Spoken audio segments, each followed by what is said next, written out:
नमस्ते बच्चों, my self Jaiswal sir. हम पढ़ रहे हैं class 10th mathematics chapter statistics.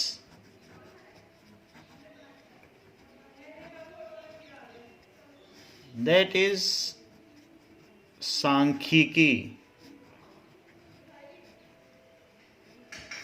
What does it mean by data? It is plural of datum. So some facts or information represented in mathematical form is called data. So some facts or information represented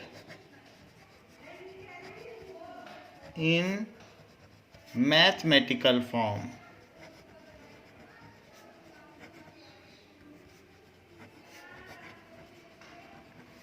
is called data.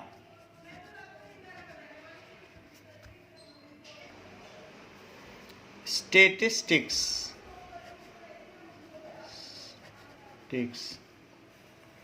A branch of mathematics.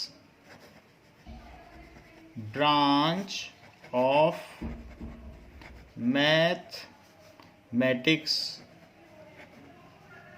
which deals with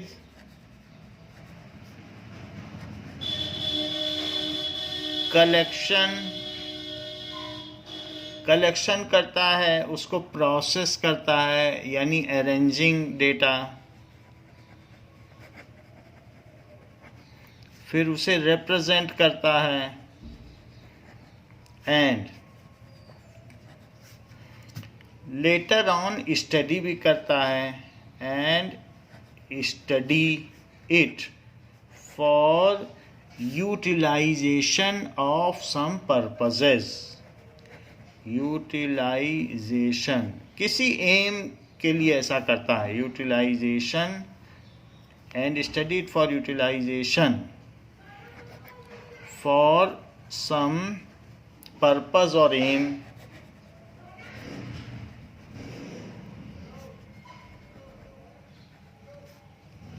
is known as statistics.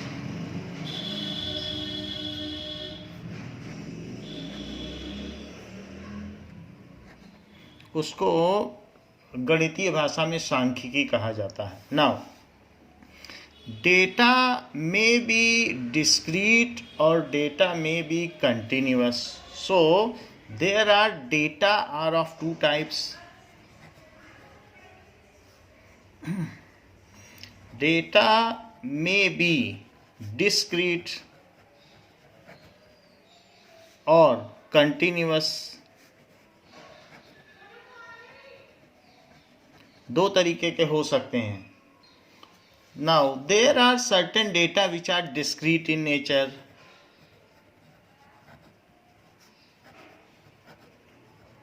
Data like 5 members of class, 5 students of class are having different weight. So Ram, Kishan, Rahim, David, Gopal, they are having, these are students, name of students and their mass in kg, mass in kg. 9th class students are there. One is 41 kg, this is 43 kg, this is 41.7 kg, this is 42 kg and this is 40.5 kg. So it is discrete data. यहाँ पर आप देख रहे हैं discrete data and nothing is continuous. Now continuous data,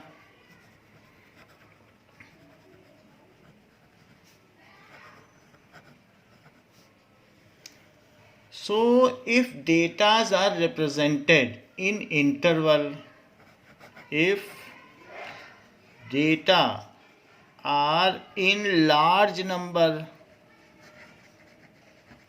then it is better to represent it as interval called continuous data.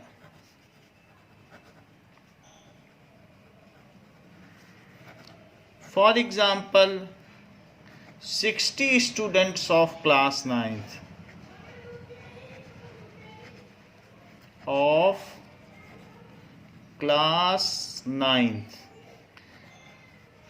scored marks in mathematics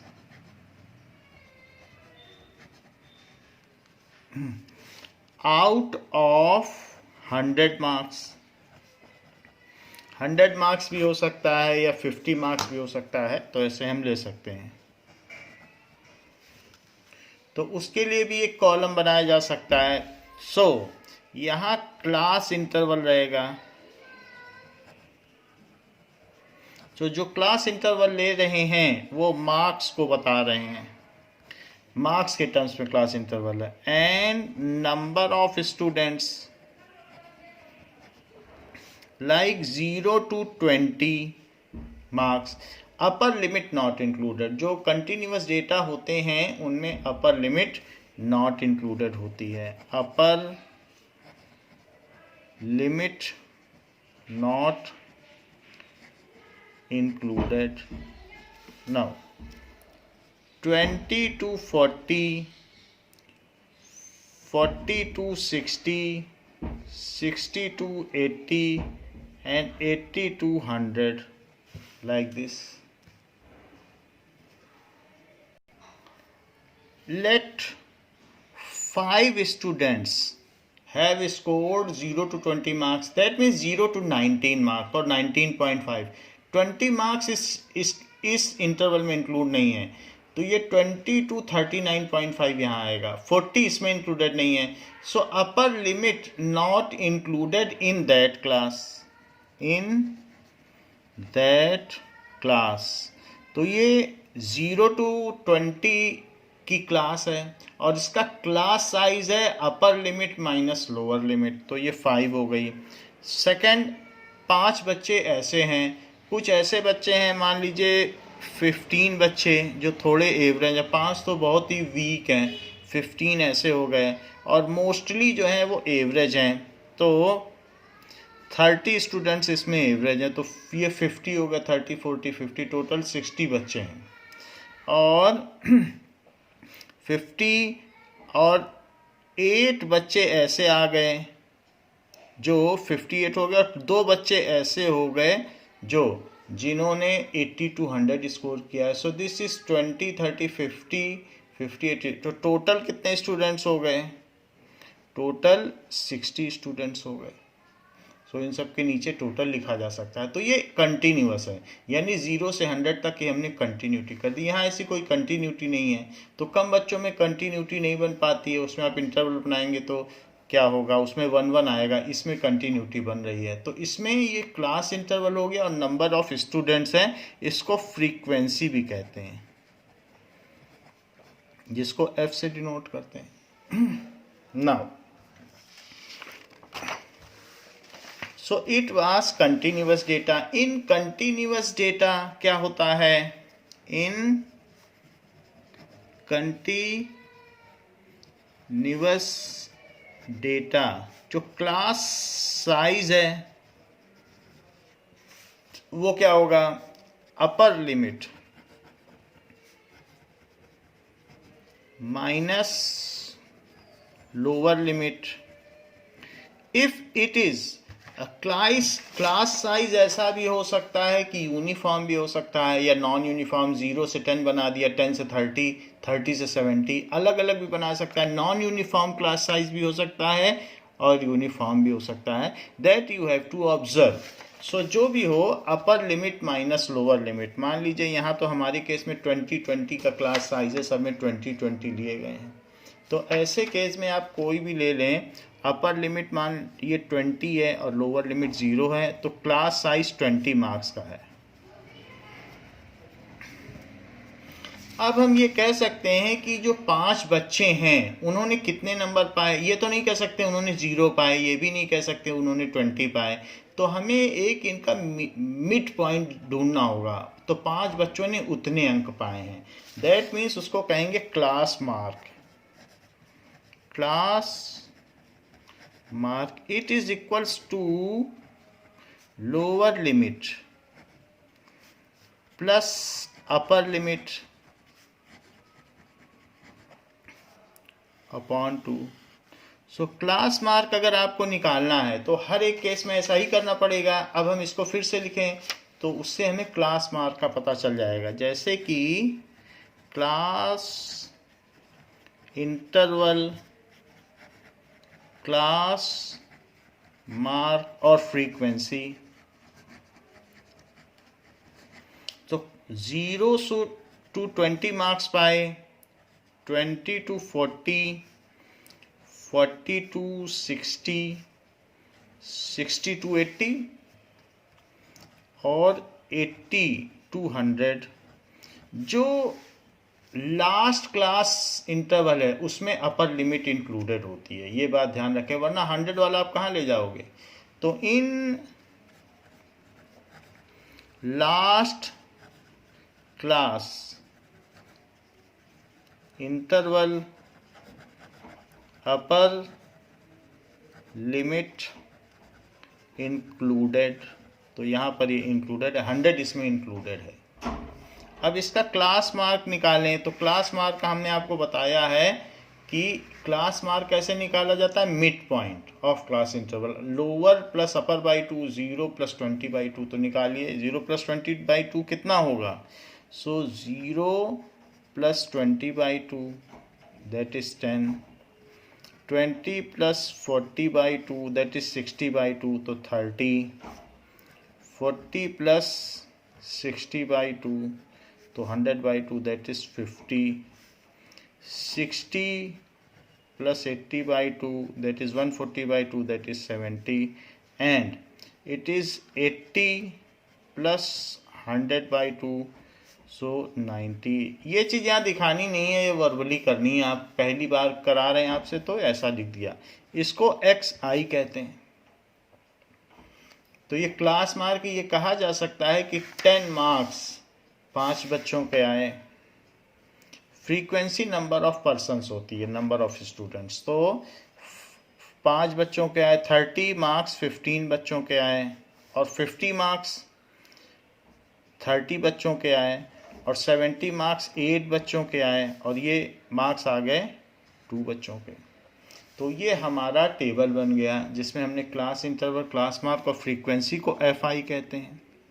now तो इस तरीके से हम डेटा को रिप्रेजेंट कर सकते हैं, and this is continuous data distribution table. So हम यहाँ पर जो ग्रुप्ड डाटा है ग्रुपिंग कर सकते हैं। So continuous distribution of grouped data, grouping कर दी मार्क्स की 5 बच्चों के इसमें आए, इट इज, और फिर यहाँ टोटल कर लिया,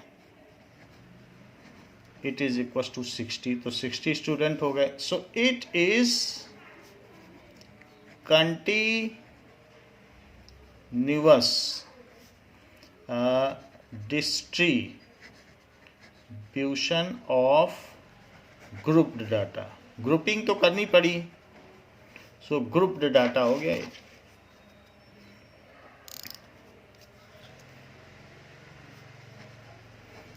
अब इसको हमने रिप्रेजेंट कर दिया। अब हम ये देखेंगे सेंट्रल टेंडेंसी क्या होती है।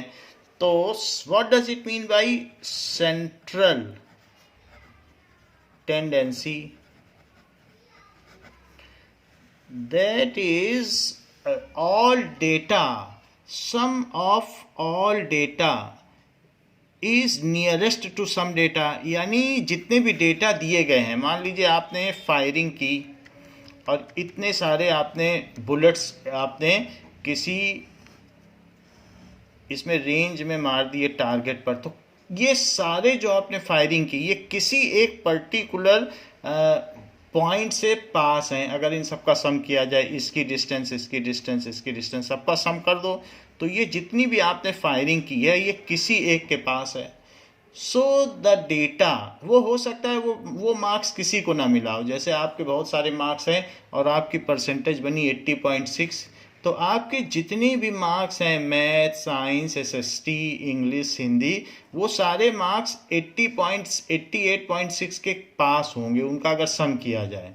तो a data to which sum of all data is nearest, यानी जो उनसे उसके सभी पास हैं, to which all data is nearest, is called central tendency. So it is the representative of all data. A data which is close to all data. Close to all data का मतलब है कि अगर उससे डिफरेंस निकाला जाए उस data से, तो उसका सम किया जाए तो वो सबसे कम आएगा, तो उसको कहते हैं close to all data. Which is close to all data is called, जैसे हमारी देश की राजधानी दिल्ली है तो सभी नगरों के पास है, तो वो हमारे कंट्री की सेंट्रल टेंडेंसी हो गई। Is called central tendency. उसे केंद्रीय माप कहते हैं, केंद्रीय माप। Why the central tendency is calculated, जैसे कोई 250 ग्राम का टूथपेस्ट यूज़ कर रहा है, कोई 100 का, कोई 50 का, तो सब पता कर लिया जाता है। तो कंपनी उसी के बेसिस पर डिसाइड करती है कि कितने ग्राम का टूथपेस्ट उसको बनाना है, कि जिससे ज़्यादा से ज़्यादा लोग खरीदें। तो जो खरीदते हैं उनके आसपास अगर वो ठहरेगा उसका साइज, तो लोग खरीद लेंगे। तो it is close to all data is called central tendency.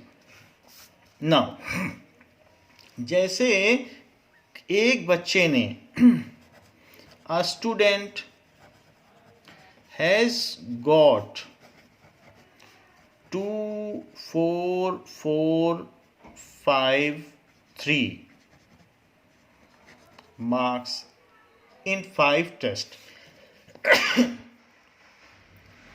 In 5 test. तो अब आपको इसमें सेंट्रल टेंडेंसी निकालनी है। तो एक चीज होती है कि आप इसका अर्थमेटिक मीन निकाल लें। जो अर्थमेटिक मीन है उसको सिर्फ मीन भी कहा जा सकता है, और उसका सिंबल ये है, इट इज सिग्मा एक्स आई। जितनी भी नंबर उनका टोटल कर लो और डिवाइडेड बाई 5 डिजिट्स हैं, तो कितने सब्जेक्ट्स में पाए हैं, सिग्मा एफ आई, तो वो नंबर है, या एन लिख दो सबका नंबर कि कितनी संख्या है, कितने एग्ज़ाम्स में पाए, तो 5 एग्ज़ाम हो गए। So that is 2 + 4 + 4 + 5 + 3 divided by 2, ऐसे किया जा सकता है। तो इसको मीन कहते हैं। मीन एक सेंट्रल टेंडेंसी है। तो 4, 4, 8 + 2 10, 10 + 5 15, 15, 3 18, तो इट इज 18/2। नाउ 18/2 ना करिए, 18/5 करिए, क्योंकि सब 5 सब्जेक्ट्स हैं जिनमें उसने पाए हैं। तो 18/5। जो भी सेंट्रल टेंडेंसी है वो मिनिमम एंड मैक्सिमम मार्क्स के बीच में लाई करनी चाहिए, उससे बाहर नहीं जा सकती। क्योंकि जो इसमें कोई भी आपने फायरिंग की है तो वो जो आपकी सेंट्रल टेंडेंसी उसी के बीच में तो रहेगी, बाहर तो नहीं जा सकती है। तो इट इज इक्वल टू 5 3 × 15, फिर 0.6 आ गया, तो 3.6 के आसपास सारे डेटा हैं। आप ये क्लोजेस्ट है, जरा इस चीज को चेक करें, यानी आप इससे सबका डिफरेंस निकालोगे वो मिनिमम आएगा। तो जरा निकालें उस डिफरेंस को। 3.6 बड़े से छोटे कोई माइनस करिएगा, तो देखें क्या सेंट्रल टेंडेंसी के सारे डेटा क्लोजेस्ट हैं। Sum of the data is it closest to central tendency. So ये देखिए 3.6 माइनस 2 प्लस 3.6 माइनस 3, अरेंजमेंट भी कर लिया, 3 को पहले लिख लिया, plus 4 minus 3.6 plus 4 minus 3.6 plus 5 minus 3.6 ऐसे कर लिया और डिवाइडेड बाई 5। अगर ये सेंट्रल टेंडेंसी है तो सारे डेटा इसके क्लोज होने चाहिए। So it is known as कि जो भी है absolute difference, mean of absolute difference ऐसा कहा जाता है। मीन ऑफ एब्सोल्यूट डिफरेंस कि सबसे डिफरेंस इसका निकाल लिया। तो जरा देखो ये 1.6 प्लस 0.6 प्लस 0.4 प्लस 0.4 ऐसे कर लिया, फिर 1.4 डिवाइडेड बाई 5 ऐसे किया। तो अब ऐसा करने पर 1.6 और 0.4 कितना हुआ, 2 हो गया, 0.6 और 0.4 1 हो गया, तो 3 हो गया और 4, तो इट इज़ 4.4 बाई 5 हो गया। तो अब डेसिमल लगाओ, 5 8 जा 40 और 5 8 जा 40, तो 0.88 हो गया एब्सोल्यूट डिफरेंस। अगर आप सोचें नहीं हमें तो मीन 3.7 अच्छा लगता है, आप ये सोच लें, कुछ भी अपने मन में आर्बिट्रेरी सोच लें कि देख लें क्या किसी और पॉइंट से ये क्लोजर हैं, यानी सबका डिफरेंस इतना आ रहा है सम और उसका मीन, तो आप